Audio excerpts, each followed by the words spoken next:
예, 감사합니다. 우리 옆에 사람과 한번 인사하겠습니다. 복음은 능력입니다. 약해도 쓰임 받을 수 있다는 제목으로 말씀을 증거하겠습니다. 신앙이 자라는 것은 무엇을 듣느냐가 굉장히 중요합니다. 전파하는 자가 없이 어찌 들으리요? 그리스도의 말씀을 들을 때 믿음이 성장하는 겁니다. 축복 중에 축복이 하나의 말씀을 듣고자 하는 심령의 상태, 그리고 들려진 말씀이 깨달아지고 믿어지는 거 참 축복이에요. 그래서 제가 볼 때 우리 호흡기도국은 잘 순종하는 것 같습니다. 왜냐하면 아픈 분들이 잘 순종하거든요. 누가 운동을 합니까? 아픈 분들이 운동해요. 건강 얘기 아무리 얘기해도요, 건강한 사람은요 내내만 합니다. 실천 안 합니다. 근데 아파본 사람은 누가 좋더라, 이거 먹으면 좋더라 그러면요 다 순종합니다. 그래서 심령이 가난한 자는 복이 있는 거예요. 근데 인간은 심령이 가난하지 않습니다. 완악합니다. 제멋대로 삽니다. 언제 심령이 가난하냐면 내 뜻대로 안 됐을 때, 내가 건강을 위해 애썼는데 건강도 내 뜻대로 안 됐을 때, 물질을 벌려고 노력했는데 그 물질도 내 마음대로 안 됐을 때, 그러니까 고난이 왔을 때 심령의 상태가 확 열리는 거예요. 그때 이제 뭐 어떻게 합니까? 말씀이 들어가면 사람은 회복되는 거예요. 오늘 내가 주보를 보니까 해본 있고 이 프로그램도 제가 지시한 거예요. 이 한번 해봐라. 왜냐하면 건강해야 되잖아요. 건강치 못하면 영도 힘들어요. 그러니까 육체가 건강치 못하면 영혼도 병들게 있다고. 기도요. 몸이 아픈 사람 기도 제대로 못합니다. 육이 건강해야 돼요. 육이 건강하기 위해서는요, 사람이 운동도 합니다. 마음도 편안해야 하지만은 중요한 게 무엇을 먹느냐가 가장 중요해요. 무엇을 먹느냐. 그래서 제가 이걸 제시한 겁니다. 내 말 듣고 한번 해봐라. 그래서 제일 먼저 순종한 사람이 누구냐? 우리 장로님하고 준목님이라. 준목님은 나름대로 아파봤기 때문에 순종할 것 같은데, 우리 장로님은 별로 아파본지도 않은데 순종하더라고요. 근본이 착해서 그래. 그래서 어떤 것을 먹느냐에 따라서 다른 거예요. 나중에 한번 저를 특강 강사로 부를 때 내가 세밀하게 얘기하겠지만, 같이 이제 치유받는 거예요. 같이 사람의 증거가 있으면요, 이 말에 톤에 힘이 있어요. 그죠? 증거가 있으면, 내가 이걸 먹었더니 이렇게 치유되더라. 사회 볼 때 얼마나 임팩트가 있습니까? 증거가 있으니까. 내가 기도했더니 응답받더라. 체험이 있으면 사람은요 말 한마디가 달라요.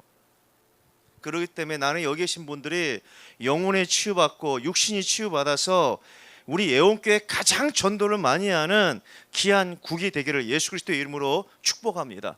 기독교의 힘이 무엇인가? 기독교는 순교의 종교거든요. 어떻게 순교했을까? 기독교 2000년의 역사는요, 끊임없는 순교입니다. 피해 역사예요. 역경의 고난입니다. 한 나라의 복음이 들어갈 때 순조롭게 들어가지 않아요. 거기는 피 흘림이 있습니다.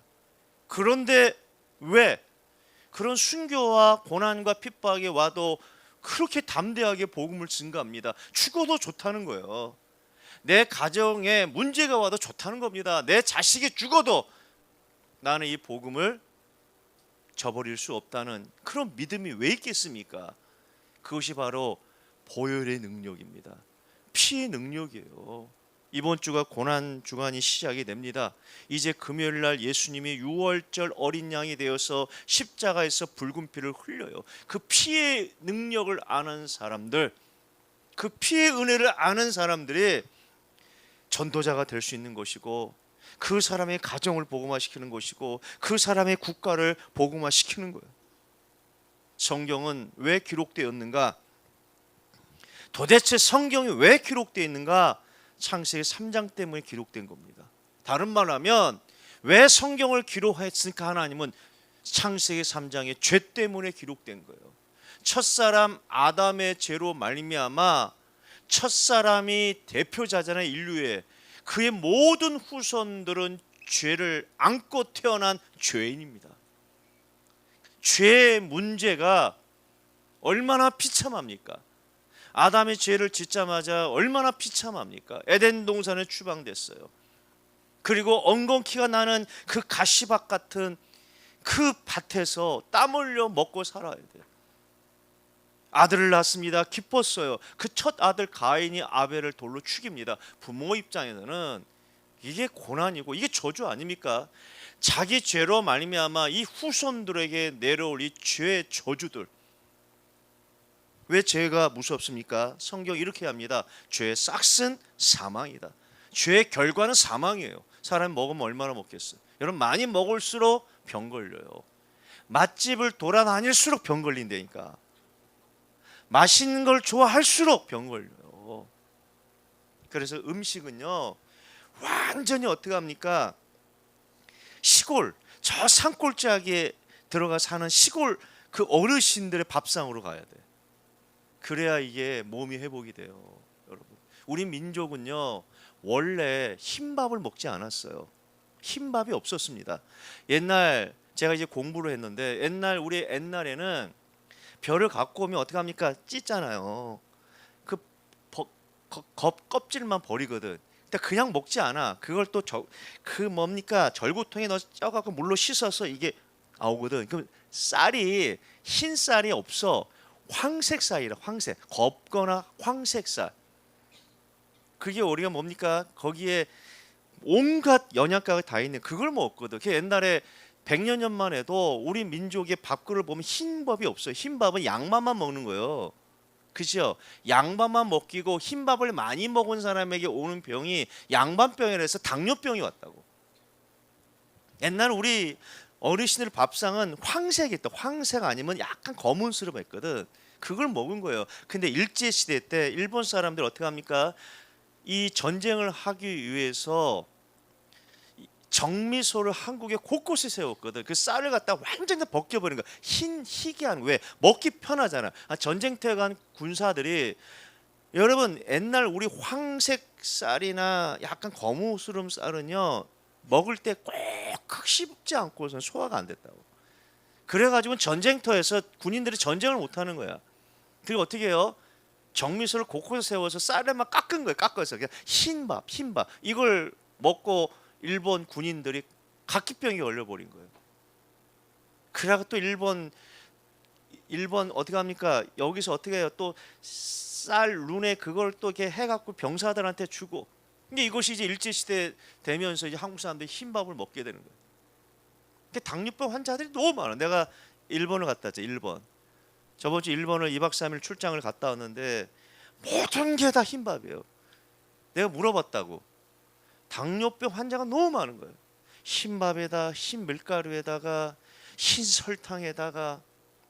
여러분, 일주일 사이에 우리 음식을 보십시오. 거기에 고기가 안 들어간 게 어디 있겠습니까? 설렁탕 다 고기예요. 김치찌개 다 고기입니다. 요새 된장찌개도 설탕 넣습니다. 그 단 거, 고기 이런 것들을 일주일 내내 먹다 보면 이것이 막 쌓이고 병이 오는 거예요. 거기다 흰밥에다 흰 밀가루 얼마나 좋아합니까? 빵, 뭐 흰 밀가루. 그러니까 병이 안 올 수 없어. 그 무엇을 먹느냐가 중요하듯이 무엇을 듣느냐가 굉장히 중요해요. 여러분 유튜브를 통해 온갖 정치적인 것들 뭐가 좋다 이런 얘기가 아니라 이제 정확한 하나님의 말씀을 들을 필요가 있어요.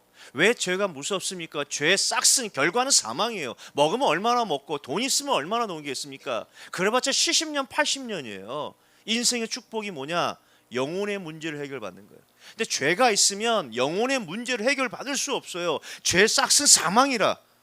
아담 이후의 모든 손들은요 다 지옥 갈 수밖에 없어요. 하나님이 그걸 아시고 바로 복음을 준 거예요.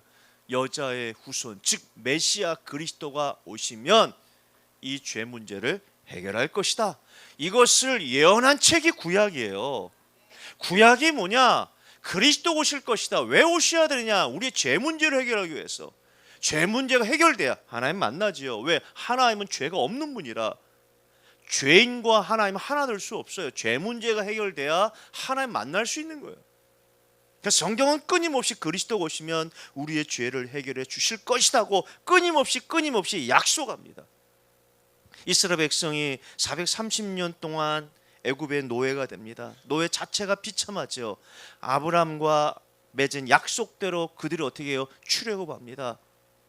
노예에서 출애굽하는 거예요.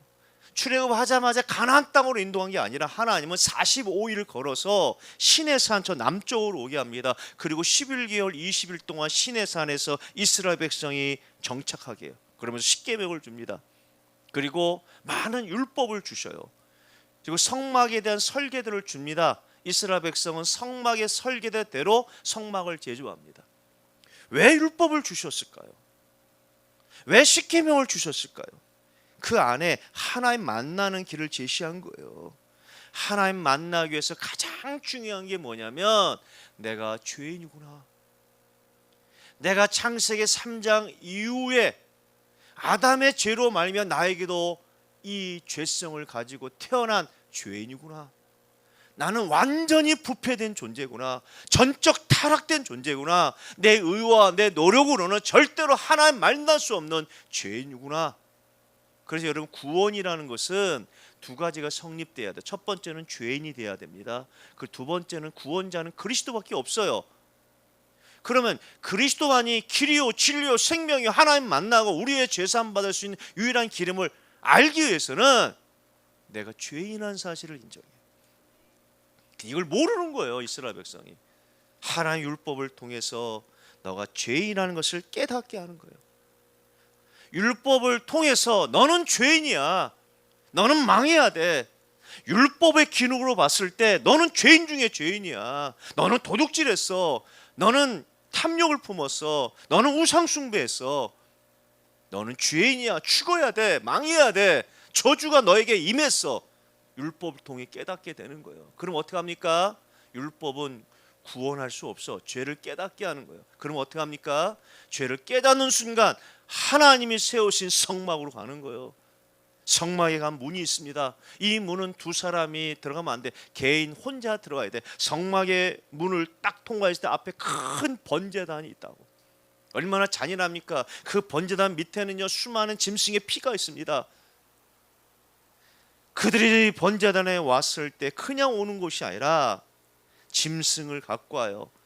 제멋대로 아무 짐승 갖고 오면 안 되고 하나님이 정하신 짐승, 소나 양이나 염소 형편에 따라 짐승을 갖고 옵니다. 그 번제단에 옵니다. 그 앞에 제사장이 있어요. 그리고 그가 고백합니다. 내가 율법을 듣고 배웠더니 내가 죄를 졌습니다. 제사장 앞에 죄를 고백해요. 그게 지금 말하는 회개거든. 그리고 내가 가져온 짐승의 머리에 안수합니다. 안수라는 건 뭐냐면 정가되다. 내 죄가 이 짐승에 정가되는 거예요. 죄는 저주입니다. 죄는 대가가 있어야 돼요. 용서라는 게 없어요. 내가 대신 짐승처럼 죽어야 되는데 내 머리에 안수하는 거 제가 점가되고 이 짐승은 가차없이 죽이는 거예요. 목에다가 어떻게 합니까? 칼을 들어서 목에 칼을 찔러서 피를 받아서 그 피를 번제단에 뿌리고 이 짐승은 어떻게 합니까? 번제단에 올려서 완전히 태워버립니다. 여러분 2000년 전만 해도 피는 몸 안에 있을 때는 생명이지만 몸 밖에 있을 때는 저주야. 양의 피가 뭡니까? 이 양은 저주받은 거야. 그 피를 보고 그 짐승이 번제단에 올려 태워지는 거 보고 하나님은 이 짐승의 피를 보고 이 사람의 죄를 속하는 거야. 너 죄 없어. 이제 끝났어. 그리고 이 사람은 성막을 나갑니다. 근데 또 죄 썼어. 그럼 어떻게 해야 돼요? 다시 짐승을 갖고 와서 죄사함 받아야 돼요. 그런데 이것은 죄를 알았을 때만 죄사함 받지 혹 모르고 죄를 짓는 경우가 있어요. 죄라는 건 용서가 없습니다. 어떻게 합니까? 그걸 방지하기 위해서 이스라엘 백성을 1년에 한 번씩 7월 10일 날 대속죄를 정한 겁니다. 이때는 대제사장이 전체 이스라엘 백성을 모아놓고 이스라엘 백성들의 죄를 하나님 앞에 고백하는 거, 회개하는 거예요. 그걸 어떻게 합니까? 염소 한 마리를 갖고 와서 염소의 머리에 안수하는 순간 이스라엘 백성의 1년 동안 진 모든 죄가 이 염소에게 전가돼요. 그러니까 이 염소는 대속죄일 날 가차없이 죽어집니다. 하나님은 이 염소의 피를 보고 이스라엘 백성들이 1년 동안 알든 모르든 진 죄를 속합니다. 여러분 구약은 장차 그리스도를 예표하는 책이에요. 그리스도가 오셔서 그 메시지, 발걸음, 치유가 예수님 임의대로 하신 것이 아니라 구약에 예언한 대로 그대로 움직이십니다. 이걸 우리는 여정이라고 해요. 그래서 구약은 모델하우스라고 하고 구약은 모욕이라는 거예요. 예수님이 땅에 오셨습니다. 그리고 마태복음 3장에 보면 세례 요한에게 안수하 바로 가셔요. 세례 요한은 예수님을 보자마자 무릎을 꿇습니다. 안 됩니다. 나는 당신의 신들매를 묻기도 감당치 못할 죄인이 어떻게 하나님의 아들 그리스도 앞에 내가 세례를 베풉니까? 도저히 그럴 수 없습니다. 거절합니다. 그때 예수님 뭐라고 합니까? 모든 일을 의를 허락하라. 모든 의를 이루는 것이다. 모든 의라는 게 뭐냐? 구약에 예언한 대로 너는 실행해라. 이 말을 듣고 세례 요한이 예수님의 머리에 안수합니다. 안수예요. 그때 어떻게 됩니까? 우리가 온 세상의 죄가 예수님의 전가되는 거예요. 온 세상이라는 건 뭐냐면 창세기 3장 이후로부터 예수님이 재림할 때까지의 기간을 세상이라고 하는 거예요. 우리가 말하면 첫사람 아담의 범죄로부터 예수님이 재림할까지의 기간을 세상이라고 하는 거예요. 이 세상의 죄가 세례 요한이 예수님 머리에 안수하는 순간 온 세상의 죄가 넘어가는, 다른 말은 과거, 현재, 미래의 죄, 저와 여러분의 죄도 2000년 전에 세례 요한을 통해서 예수님께 죄가 전가된 거예요.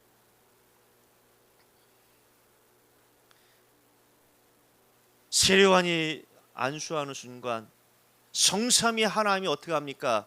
기뻐하시잖아요. 왜? 이제는 구약에 예언한 대로 이것이 성취되어졌다는 거예요. 온 죄가 이제 다 넘어간 거예요. 그때 세례 요한이 뭐라 합니까? 보라, 세상 죄를 지고 가는 하나님의 어린 양이로다. 첫사람 아담 이후의 죄서부터 예수님이 재림할까지의 죄, 과거 현재 모든 죄가 예수님께 전가된 거예요. 예수님이 이제 이 죄를 짊어지고 어린 양이 되어서 이제 십자가에서 죽어야 돼. 피를 흘려야 돼. 그 피가 흘려진 피를 보고 하나님 어떻게 해요? 온 세상의 죄가 사해지는 거예요. 과거 현재 미래 죄가 다 사해지는 거예요. 그래 예수님은 어린 양이 돼서 십자가에서 그 붉은 피를 흘리신 거라. 그 몸이 찢겨진 거 아닙니까? 얼마나 잔인합니까? 여러분, 번제단에 죽어진 짐승이 얼마나 잔인합니까? 그 어린 양이 울면서 이 목에서 나오는 피들, 그 번제단 밑에는요 그 엄청난 피들이 고여있다. 예수님이 죽으신 십자가 그 밑에 예수님이 흘린 그 수많은 피, 그 피를 보고 어떻게 해요? 하나님은 이제 어떻게 해요? 고개를 돌리신 거예요. 그럼 예수님 마지막에 다 이루었다. 저와 여러분의 죄도 2000년 전에 예수님이 대신 저주받은 거예요. 이것은 느낌이 아닙니다. 이건 감정이 아닙니다.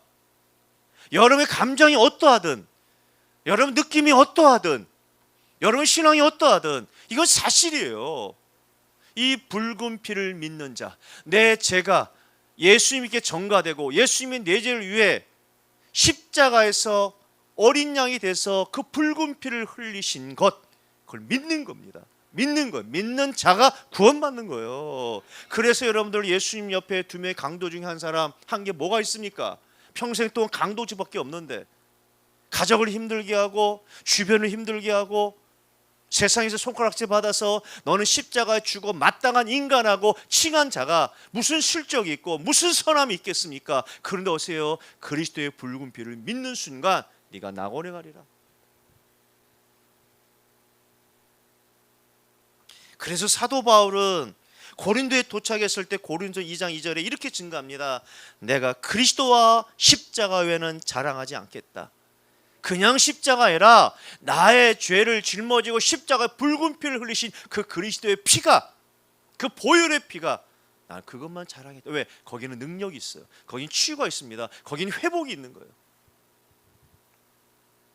오늘 이 비밀을 아는 소수의 제자들이 감난산에 모여 있습니다. 그들은 하나같이 힘없는 자요, 가난한 자입니다. 어부 출신이에요. 소외된 자들입니다. 한마디로 말하면 약한 자예요. 그 약한 자에게 예수님이 부활하신 후 40일째 되던 날에 그들에게 미션을 줍니다. 그게 사도행전 1장 8절이에요. 성령이 너에게 마시면 너의 권능을 받고 예루살렘이 정복되고 유다가 정복되고 사마리아가 정복되고 땅끝까지 내 증인이 될 것이다. 이 메시지를 듣는 사람들은 너무너무 약한 사람이에요. 여기 계신 분들은 약한 사람이에요. 질병에 약한 사람들이에요. 질병만 오면 질병만 왔다고 여러분들 약한 게 아니잖아요. 질병을 통해 마음도 약해지고 정신도 약해지고 주변의 모든 사람이 약해진 거예요.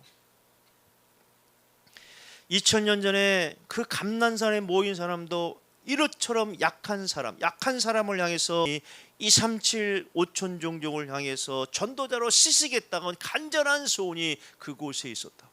그때가 AD 30년. 지금 조금만 내려가면 저 예루살렘에는요, 예수가 그리스도라고 외치는 자, 그분이 부활했다고 외치는 자는 감옥에 가거나 추방당하는, 우리가 말하는 살벌한 공포 분위기에 있었고, 그들은 예루살렘에서 한 1km 떨어진 그 감난산에서 예수님이 주신 미션을 받고 있는 거예요. 그때가 AD 30년입니다. 근데 이상하지요? 사도행전 28장 마지막 절을 읽었더니 뭐라고 하죠? 거침없이 담대히 하나님 나라를 증거하니라.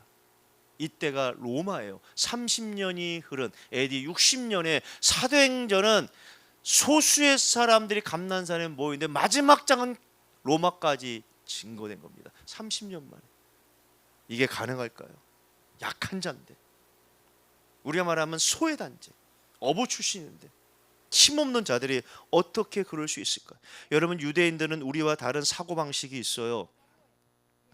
그들은 철저히 선민사상에 강합니다. 이방인들은 사람 취급도 안 합니다. 그래서 그들 나름대로 정통 유대인들은 구원받지 못할 부류들을 딱 정했어요. 저들은 구원받지 못한다. 저들이 구원받는다면 우리는 구원 안 받아도 좋겠다는 그런 구별된 사람들이 있어요. 첫째가 창기들, 세리들, 사마리아인들, 이방인들. 이방인들은 구원 못 받는다는 거예요. 그래서 유대 사회는요, 철저히 이 바리새파 사람들로 말미암아 다 교육받은 사람, 거의 98%는 회당 중심으로, 회당장이 대부분 바리새인 아닙니까? 바리새인들에 대해 교육받은 거예요. 바리새인들의 영향을 받은 거거든. 서기관도 바리새인입니다. 율법학자도 다 바리새인이에요. 회당장도 바리새인입니다. 대부분의 유대 사회는 98% 바리새인이요. 이 바리새인들은 두 개의 학파가 있거든요. 두 개의 학파. 하나는 뭐냐면 산무이학파, 하나는 힐레나파 있다고. 이 산무이학파는 뭐냐면 여기에 영향받은 유대인들은 절대로 유대인들은 구원 못 받는다. 칼이 들어와도 그들은 유대인들은 이방인들은 구원 못 받는다고 그래. 이게 산무이파고, 힐레나파가 누구냐면 바울의 스승의 스승이라. 이 힐레나파. 이 힐레나파에서 나온 사람이 가말리아의 제자가 바울 아닙니까? 이 힐레나파는 이방인도 구원받을 수 있다. 그러나 할례를 행해야 된다. 이 말은 뭐지요? 이방인들은 구원 못 받는 거예요. 이게 유대 사회라. 그 나름대로 구원받을 대상, 구원받지 못할 대상을 구별하는 거예요. 그 예루살렘에 사는 사람들은 굉장한 자긍심이 있었어요. 왜? 예루살렘에 성전이 있잖아요. 그리고 그들은 어떻게 합니까? 정통 유대인은 예루살렘 근방에 사는 유다 지파 외에는 정통 유대인이 아니라 나머지는 다 혼혈족이에요. 그러니 저 북쪽에 예루살렘에서 180km 떨어진 저 갈릴리 출신들은 지금 말하면 사람 취급도 못 받은 거예요. 같은 유대인이 아니라니까요. 유다 지파 외에는 정통 유대인이 아니에요. 또 저 북쪽은 약간 정통 유대인과 피부 색깔도 좀 달라. 그럼 대본을 아는 거예요. 갈릴리 출신들을 얼굴만 봐도, 외모만 봐도 갈릴리 출신이구나 딱 안되니까. 그들이 지금 감난산에 모인 거예요. 얼마나 약한 자입니까? 얼마나 형편없는 자입니까? 근데 이상하지요? 하나님은 1장 8절을 성취하기 위해서 천사를 동원하지 않으시고 사람을 통해 역사하시는데, 그 사람이 누구냐? 오늘 사도행 1장에 모인 힘없는 자, 가난한 자, 어부, 소외된 자, 한마디로 약한 자란 말이에요. 다른 말로 하면 생존의 문제도 해결되지 못하는, 하루 세 끼 먹는 것 때문에 고민하는 사람들, 자기 힘으로는 안 되는 사람. 성경이 누구죠? 어부라. 여러분, 어부의 삶은 중노동입니다. 새벽부터 늦게까지 일을 하잖아요. 최소 12시간 이상 일을 합니다. 밤새 작업합니다. 먹기 살기 힘든 직업이에요. 고기 안 잡히면 그날은 가족이 다 굶어야 돼. 나는 이 어부 출신들을 어떻게 비유하냐면 허밍버드라고 있어. 허밍버드, 영어로. 이게 벌새. 한국식으로 표현 벌새인데 새가 얼마나 작냐면 6cm밖에 안 돼요. 근데 6cm라는 이 새가 어느 정도로 날개짓을 하냐면 1초에 50회에서 70회를 날개짓을 하는 거예요. 여러분, 허밍이란 말은 영어로 윙윙거리다. 이 벌새가 6cm밖에 안 되니까 1초에 50회에서 70회 날개짓 하는데 윙윙거려. 벌처럼 윙윙거려요, 이 새가. 그럼 평생 날개짓 하니까 평균 수명이 5년도 안 돼. 그것이 하나님을 떠난 인생의 모습이에요. 얼마나 벌새처럼 날개질을 하지만 내 마음대로 되는 게 아무것도 없잖아요. 건강 내 마음대로 안 됩니다. 자식 내 마음대로 안 돼.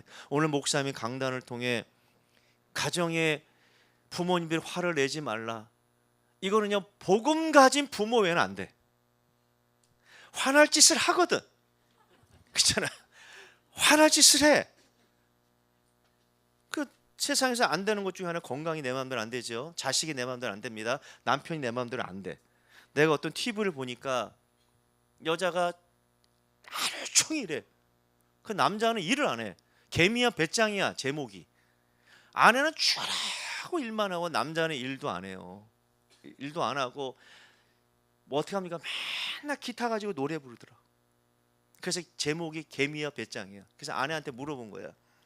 아니, 평생 우리 아내 일만, 남편은 이제 일하지 않는데 좋아했더니 자기 일할 때는 너무 싫대. 왼수인데 남편이 김광석 노래 기타 한번 쳐주면 또 사라진다는 거예요.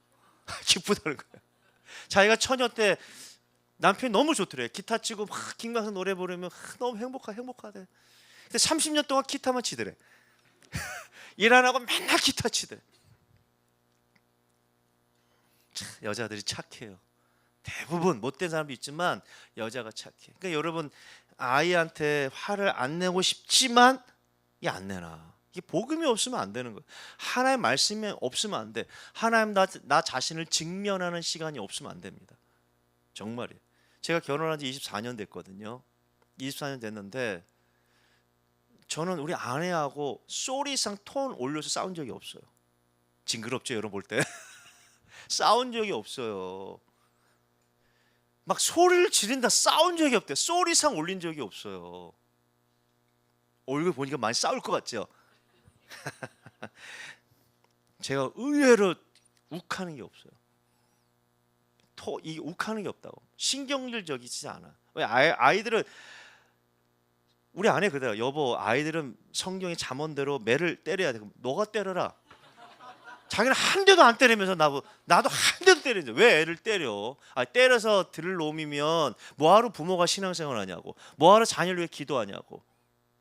때린 적이 없어요. 정말입니다. 지금은 마찬가지예요. 소리 낸 적도 없고 톤 올린 적이 없어. 그래서 아이들이 알아요. 그러니까 아빠의 권위가 좀 없어.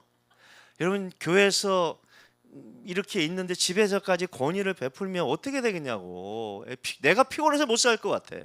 내가 피곤할 것 같아. 늘 여러분들 밖에 나갈 때 8대1로 이게 탁 이렇게 하는데 집에까지 이렇게 되면 내가 죽을 것 같더라고. 그래서 난 집에 가면 막 편해요. 애들도 편하고 아이들도 막 편하고 막 있잖아요. 막 아빠, 목사 그런 거 없어요. 거의 종이야, 종. 우리 어머님 그러더라고. 결혼할 때 남자가 세상에서는 대장해야 되고 집에서는 종이 돼야 된다. 집에서까지 대장도를 하면 안 된다 그랬어. 그래서 내가 집에서는 대장도를 안 합니다. 권위 그런 게 어디 있습니까? 아니, 자녀들한테 무슨 권위를 따져. 내가 하라고 합니까? 가장 믿을 만한 사람, 내가 가장 힘들 때 소리 질러도 어떻게 받아주는 사람, 신경질 내도 받아주는 사람, 그죠? 받아주는 사람. 어제도 우리 딸이 11시에 뭐 하고 들어왔더라. 들어와서 나는 피곤해 누워 있는데 여기서 딱 내 앞에 했더니 어떻게 할 거냐는 거예요. 그래서 왜? 그랬더니 내 용돈이 떨어졌는데 어떻게 할 거냐 그래서 용돈 줬잖아. 지금 학교 다니기 너무 막 쓸 게 많다는 거야. 어떻게 할 거냐 그러더라고. 어떻게 하긴 어떻게 해. 섬겨야지. 알았어. 약속을 지켜야 돼. 하나님 앞에서. 그러고 가더라고. 이렇게 살아요. 서열이 강아지보다 미치야 제가. 우리 어머님이 집에서는 대장하지 말라. 대장. 어제 제가 어딥니까? 금요일에 토요일날 일 마치고 6시 정도 들어갔는데 밥솥에 밥이 없어. 반찬이 하나도 없어. 그럼 어떻게 됩니까? 밥하면 되지. 내가 더 잘하네. 밥을 해갖고 맛있더라고. 밥하고 김이 있으니까 김에다가 배추 있잖아. 배추에다가 먹으면 얼마나 맛있어. 우리 아내가 어제 뭐 볼일 때문에 10시 오셨더라고. 그러면서 여보 미안해. 밥솥에 밥 맛있게 했으니까 먹으라고. 맛있게 먹더라고. 맛있게 먹어. 왜 이걸 신경을 이렇게 왜 신경이 나요? 밥 없으면 해 먹으면 되고. 그죠? 내가 볼 때는 성품이 그런 게 아니라 하나님 앞에서 내 모습이 직면하는 순간. 나도 약하고 나도 신경내고 나도 분노할 수 있지만 예수 그리스도가 나를 위해 흘리신 그 보혈의 피, 내 제가 2000년 전에 예수님이 전가되고 예수님 나 때문에 어떻게 그 몸에서 피를 흘리신 거거든. 그게 보혈의 피라는 거예요.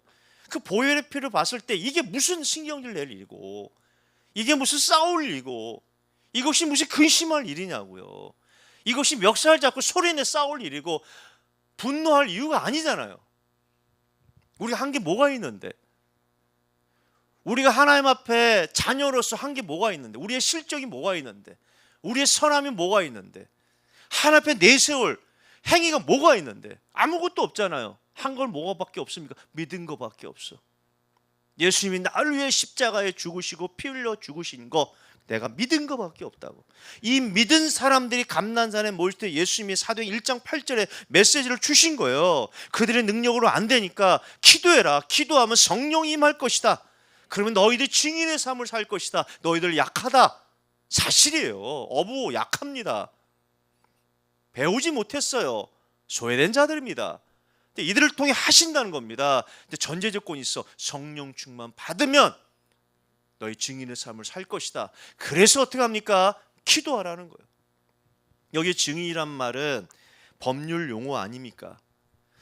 증인이 되기 위해서는 세 가지가 성립돼. 첫 번째는 보고 들은 것이 있어야 돼요. 두 번째는 법정에 출두해야 됩니다. 세 번째는 법정에서 진실말을 말해야 돼요. 예수님이 부활하시고 40일째 되던 날입니다. 제자들에게서 몇 번 부활을 자기의 육체를 보여주면서 내가 부활했다는 것을 보여줬어요. 이들은 본 게 있습니다. 이들은 들은 게 있어요. 예수님 십자가 죽은 게 아닙니다. 죽음 위에 부활하셨어. 그리고 도마에게 보여주었어요. 믿지 못하는 도마에게 보여준 겁니다. 손에 못자국을 만져봐라. 옆구리에 창자국을 만져봐라. 만졌느냐? 내가 부활했다. 이들이 하나같이 부활의 소식을 보고 들은 겁니다. 그리고 이제 어떻게 합니까? 거기서 끝내야 됩니까? 이제는 법정에 출두하듯이 현장에 간 겁니다. 현장에서 다른 얘기한 것이 아니라 보고 들은 것을 진실만을 얘기한 거예요. 그게 증인입니다. 헬라어로 마르투스야. 여러분 보고 들은 것이 있어야 됩니다. 체험한 것이 있어야 돼요. 제3의 비밀이 있어야 돼요. 구원받은 비밀이 있어야 된다고. 질병이 치유됐느냐 치유되느냐 그것 더 중요한 것이 나를 위해 십자가에 죽으신 보혈의 피를 내가 믿느냐 이 말이에요. 그럼 나는 죄사함 받은 사람이다. 의인이란 말이에요. 법정에서 하나님이라는 1.1획도 변하지 하나님의 말씀이 너는 죄 없다. 너의 죄는 완전히 사했다. 흰눈처럼 사했다. 너는 하나님 앞에 의인이요 내 자녀다. 믿음이 있습니까? 증거 있잖아요. 그러면 어때? 증인의 삶을 살아야 돼. 마르투스의 삶을 살아야 돼. 근데 중요한 게 이 마르투스라는 헬라어 순교자라는 여기서 마터, 영어 순교자가 영어 마터 아닙니까? 이 마터 순교자라는 이 단어가 이 마르투스에서 나온 거예요. 이 말은 뭐냐면 증인인 증인인데 어떤 증인이냐? 죽겠다는 증인. 순교하겠다는 증인. 내가 복음을 위해 순교하겠다. 날 위해 붉은 피를 흘리신 그리스도의 피의 의미를 알기 때문에 나도 죽겠다는 거예요. 나도 복음을 위해 죽겠다. 이런 사람을 통해 이 기독교 역사는 확산되는 것이고 기독교가 지금까지 온 거예요. 그래서 기독교는 순교의 종교라고 피의 종교라고 고난의 종교라고 하는 거예요. 여러분 자식이 믿지 않습니까? 마음은 믿고 싶겠죠. 내 자녀가 예수 믿기를 원하잖아요. 원함 가지고 되는 게 아닙니다. 내가 이제 순교하는 거예요. 마르투스 정신, 순교자적 정신을 가지고 순교하는 겁니다. 날 위해 흘리신 보혈의 피를 알기 때문에 나도 죽겠다는 거예요. 그러면 내가 죽으면 가정이 살아나고, 내가 죽으면 자녀가 살아나고, 내가 죽으면 가문이 살아나는 거예요. 그래서 모든 종교는 살겠다고 발버둥 치지만 기독교는 어떻게 합니까? 죽는 종교예요. 갈라디아 2장 20절은 죽는 거예요. 그 죽었다는 건 뭐냐? 나를 위해 죽으신 그 붉은 피, 보혈의 피를 아는 사람만이 죽는 거예요. 우리 어머님이 1세대 아니세요. 중간에 예수 믿고 암과 수많은 질병 앞에서 쓰러지고 낙담한 것이 아니라 하나 앞에 본인이 죽은 거예요. 내가 죽어도 좋다는 거야. 그러나 하나님, 내가 죽더라도 이 가문에 하나님 나라 임하게 하여 주시고 복음이 임하게 하여 주옵소서. 죽겠다고 하니까 살아나더라고. 내가 살고자 하면 가정은 죽어요. 내가 복음을 위해 죽겠다고 하면, 그리스도 언약의 피를, 보혈의 피를 의지하며 죽겠다고 하면 자녀들이 살아나요. 가정이 살아납니다. 이게 복음의 능력이에요. 이런 능력을 이 고난중간 시작하는 이 주일 아침에 여러분이 다시 한번 조용히 하나님 앞에 무릎 꿇으시기 바랍니다. 하나님, 내가 가문을 위해 죽게 하여 주옵소서. 예수님이 나를 위해 흘리신 보혈의 피를 내가 바라보면서 내가 죽겠습니다. 한 주간 동안은 예수님이 이제 입성하는 고난주간이 있다고, 이제 오늘 주일날 이제 여리고를 통과해서 예루살렘 입성합니다. 입성할 때 수많은 사람들이 종려나무 가지를 꺾고 자기의 겉옷을 꼴아서 호산나 호산나 다윗의 왕이요, 이렇게 외쳤던 사람이 5일 만에 어떻게 됩니까? 예수를 십자가에 죽이소서 죽이소서 죽이소서 외쳤던 그들. 그게 인간의 양면성이에요. 왜 그렇죠? 보혈의 피를 몰라서 그래요. 이번 주에는 여러분들이 성경을 통해 이 보혈의 능력의, 피의 능력을 아는 성경 구절을 많이 묵상하시고, 찬송가도 어떻게 해요? 보혈의 찬송. 가정 예배 드릴 때도 보혈의 찬송.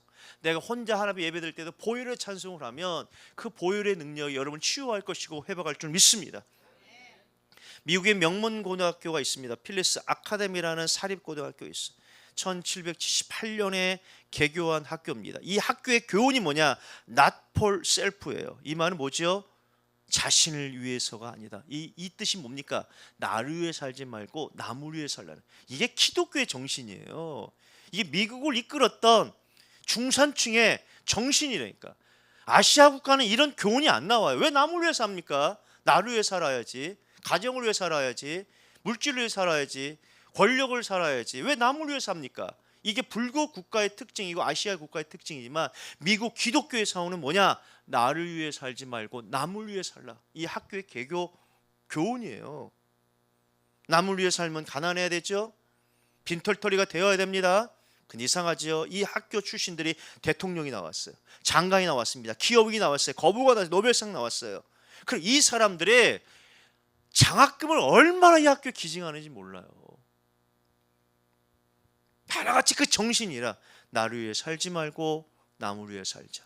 나 중심으로 사는 하나님 떠난 인생들, 물질 중심으로 사는 하나님 떠난 인생들, 권력과 부를 위해, 명예를 위해 살고자 하는 하나님을 떠난 인생이 아니라 이제 어떻게 해요? 이 보혈의 능력을 깨달은 사람은 나를 위해 사는 게 아닙니다. 남을 위해 사는 거예요. 여러분 자녀가 예수 믿는 그날까지 여러분들은 사셔야 돼. 이 가문이 그리스도가 주가 되는 큐리오스로 외칠 수 있는 가문이 되기 위해서 여러분들이 끊임없이 우리를 살아셔야 된다니까. 여기 부서가 전도가 제일 많이 돼야 된다. 한 명, 두 명이 아닙니다. 여기서 50명, 100명이 나와요. 내가 목요 사역자 조장 때 간증하겠지만, 강의하겠지만 내가 지금 분석하는 교회가 있다고. 그 교회를 십몇 년 전에 제가 분석하고 그대로 전도운동했는데 그날 5,800명이 왔어요.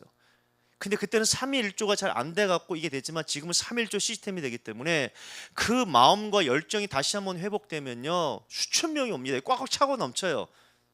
호흡기도도. 근데 그들이 하나같이 하는 게 뭐냐, 예언교회 오면 산다는 거예요. 거기 조폭 출신 또 룸사롱 출신의 집사가 있는데 1년 동안 전도한 사람이 335명 전도했대. 우리는 뭐 놀라지도 않죠. 뭐 335명을 전도했어요. 뭐 100명 전도한 사람은 리스트에 오지도 않대. 전도 시상에 들어가지도 못해. 그들이 얼마나 연약합니까? 근데 한 가지 소원이 있어. 뭐냐면 우리 담임 목사의 만나면 산다는 거. 이게 믿음이 있었던 거예요. 우리 교회에 오면 산다. 담임 목사님 만나면 살고 우리 교회에 오면 산다는 그거 하나밖에 없어요. 그래서 계속 데려온 거야. 물질을 투자하고 또 밥도 사주면서 도와주면서 그들을 교회에 오게 한 거예요. 우리가 말한 메시지는 사형리밖에 없어. 그럼에도 불구하고 이 사람이 교회와 접촉하는 순간, 목사님과 접촉하는 순간 은혜를 깨닫고 나중에 거기서 장로가 되고 수많은 사람이 오는 거예요. 여러분 왜 못합니까? 여러분 메시지 없을 수도 있어요. 괜찮습니다. 근데 한 가지 비밀이 있어야 돼요. 여기 오면 다 산다는 거예요. 병원도 다녀야 되지만 이곳에 오면 산다. 여기서 하나님의 말씀 듣고 여기서 음식까지 조절하고 운동하고 호흡하고 메시지 들으면 산다는 그런 자부심이 여기 있어야 된대요. 여러분들 다른 거 없어도 돼. 메시지 없어도 돼. 열정 없어도 돼. 좀 부족해도 돼. 성격 안 변해도 돼. 그럼 한 가지는 여기 오면 산다.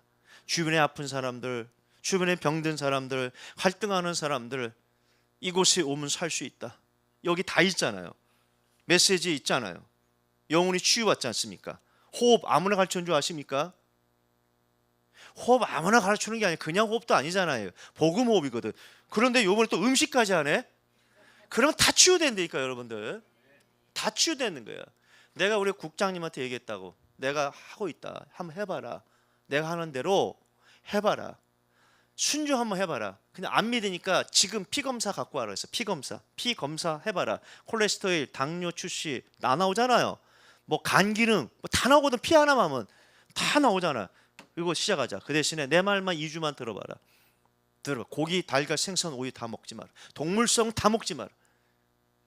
그리고 먹을 거 먹지 말 거 흰밥, 흰 밀가루, 그 다음에 고기, 생선, 달걀, 우유, 뭐 치즈, 떡, 뭐 칼국수, 밀가루 음식, 빵 다 먹지 말고 먹을 거 현미 아니면 황미가 있거든. 현미 중심으로 먹을 꼭꼭 씹어 드시고 마음껏 배불리 먹으라. 야채 중심으로 쌈에다 먹고 과일도 먹고 굶지 말고 뭐 시커 먹으라. 그래 운동 좀 하고 2주 있다 보자 그랬어. 난 처음에 몰라봤어요. 몰라봤다고. 저렇게 잘생겼나 몰라봤대. 순종하잖아요. 있잖아. 내가 지금 그거 지금 하고 있거든. 그럼 보세요. 그리고 다시 피 검사하러 가. 2주 있다가 3주 있다가. 그럼 피를 검사해요. 여러분 콜레스테롤 10 떨어지기가 쉬운 줄 아십니까? 콜레스테롤 220, 230, 240, 250 약 먹어야 돼. 왜냐면 피가 걸쭉하면 막혀버려요. 그래서 그 신경외과 의사가 그러더라고. 옛날에는 뇌출혈 환자가 10명 중에 9명이고 뇌경색이 1명이었대요. 근데 요즘 약이 좋으니까 뇌출혈 환자는 1명밖에 없대요. 9명은 뇌경색이라 막혀서 오는 거야. 그러니까 혈압의 그 혈압 치수가 높은 것이 중요한 게 아니라 당뇨 지수 높은 게 아니라 벌써 어떻게 혈관이 지저분한 거라. 근데 혈관을 깨끗하게 해서 음식밖에 없어. 운동으로 되는 게 아닙니다. 운동 저 열심히 하거든. 운동으로 내가 너무 음식으로 해야 돼. 먹지 말 거 먹을 거 한번 해보시래. 내 말이 틀리나? 우리 아내 얘기하는데 잘 안 들어요. 피 검사하면 알 수 있거든. 제가 왜 얘기하냐면 여기 오면 다 살 수 있다니까. 순종만 하면. 이걸 여러분 증거하셔야 돼. 그 내년에 내가 여기 한번 초청해주면 오는데 여기 꽉 차야 돼. 여러분을 되게 짝 차야 돼. 그 전도상 할 때 10명은 등수에도 못 들게 해야 된다니까. 여러분 확실하잖아요. 이런 게 확실한데 어디 있어? 하나님 말씀 듣지, 호흡하지, 근데 음식까지 하는데 달걀이 있는 게 좀 그렇지만 음식 해보시라니까요. 여러분, 제가 며칠 전에 어디 TV 보니까 흰밥에 나오더라고. 흰밥. 근데 내가 일본에 갔는데 먹을 게 없어. 2박 4일면서 다 흰밥에다가만 고기, 달걀, 생선. 일본 사람들이 장어 좋아하잖아. 장어. 그밖에 없더라고.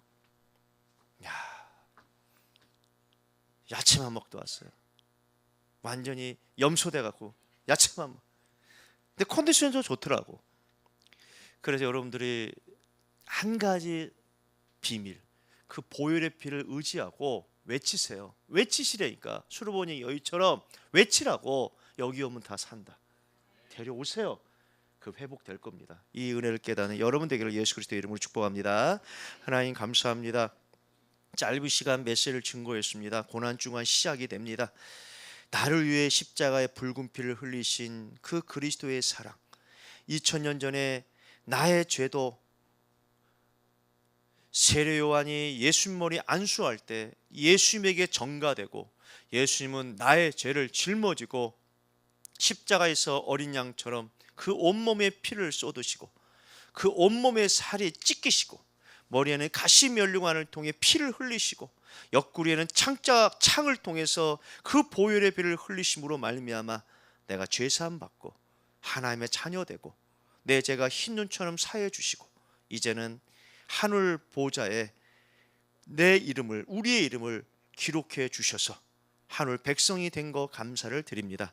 이제는 여기서 만족하는 것이 아니라 저 감난산에서 그 약한 자에게 하나님이 주신 미션을 그들이 붙잡고 약함에도 하나님 앞에 귀하게 쓰임받은 것처럼 우리도 약하지만 이 언약 붙잡고 한 시대 쓰임받는 모든 사역자들, 성도들 되게 하여 주옵소서.